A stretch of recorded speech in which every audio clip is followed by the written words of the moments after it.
तो आज की कहानी है गुमशुदा किले का रहस्य। बहुत साल पहले एक छोटे से गांव के पास एक पुराना किला था।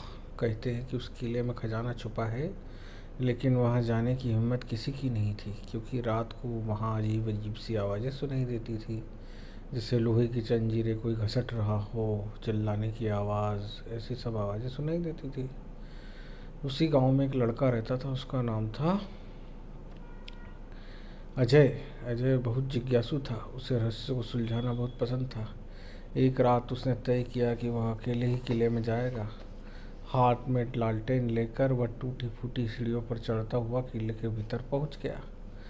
वह हवा इतनी ठंडी थी कि उसकी सांसें धुंध बन रही थी। अचानक दीवार पर लटका एक झूमर अपने आप हिलने लगा। आरव का दिल जोर जोर से धड़कने लगा, लेकिन उसने हिम्मत नहीं छोड़ी। किले के बीचों बीच एक बड़ा दरवाज़ा था, जिस पर लोहे का ताला जड़ा था।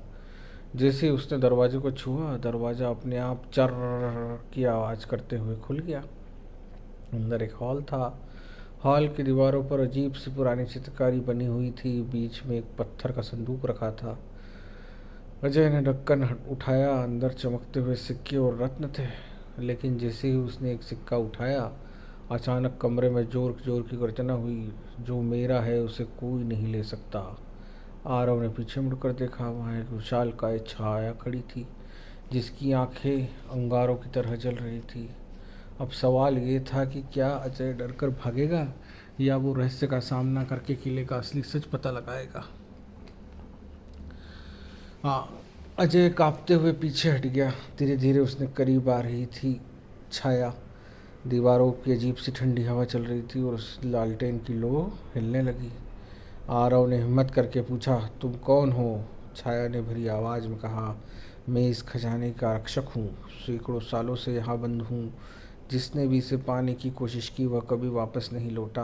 आरव का दिमाग तेज था।